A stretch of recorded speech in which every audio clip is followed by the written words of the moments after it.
ask you about Sarah Palin and your party. I'm one of those who believes she is hot political property, just being somebody who watches politics. And I think in a field of boring people, she will always be the one. And in a field where there's 4 guys running against her, she will have that advantage in Iowa and the caucuses and in South Carolina. I think she appeals to rural people, to a lot of people all over states, even like Pennsylvania, against a boring crop of other candidates. Is she a factor in 2012?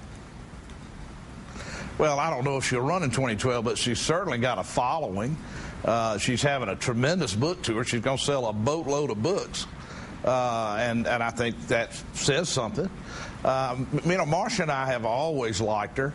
I think she's got a lot more to her than she was given credit for. She's a bona fide energy expert. But whether she's going to run in 2012 and what might happen in 2012, you know, Chris, my focus is exclusively on 2010. We got 37 governor's races, 37 Senate races, got the entire Congress, and that's the election that really matters. And Republicans who got their eye on the ball got their eye on 2010. But the fact that she's saying the same thing you just did, Governor, that she's focusing on 2010. She's an out-of-office politician, yet she says her focus is on 2010. It just sounds to me like Richard Nixon back in '66 when Pat Buchanan was his only traveling buddy. They went out there to win a bunch of races, take credit for him so they could come back and run for president. She's following the book. You know she is. She's following the campaign book. Come out with a book like Nixon did.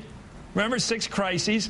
Then go campaign for other Republicans, get some victories under her belt, and then come back as a credible national leader. It seems like she's doing everything that will get her toward being perhaps the front runner in your party come the fall of 2012. You don't agree? Well, we just see. I mean, I'm not smart enough to know what's going to happen in 2012, but I do believe she'll be helpful to some of our candidates in 2010.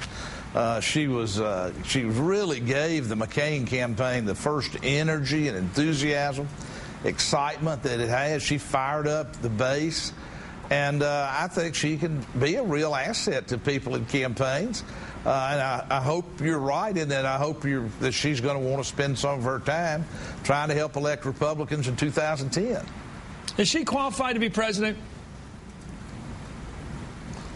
Well, constitutionally, she sure is. I tell you now, Chris, she is a lot brighter than she gets credit for. I served as governor with her for several years. I mentioned earlier, when it came to energy policy, she is very well informed, very experienced. I mean, she was in Alaska and I was in Mississippi, and I would just see her at meetings. But I've never had anything but a very positive impression of her.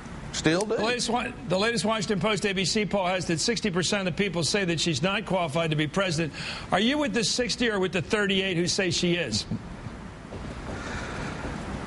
Well, I've been in the minority. I mean, if I were polling you, on the phone right now, and I called you up on the phone, Governor, and I managed to get through to your mansion down there in Jackson, and I managed to get you on the phone, and I said, you're just a regular person. Is this woman qualified to be president or not? And you'd have to be one of the people who would respond. Or you could hang up on me. You going to hang up on me, Governor? I'm not going to hang up on you. You know, I was a Republican in Mississippi in 1968, Chris, so I'm not unaccustomed to being in the minority. I don't know anything that disqualifies her for being president.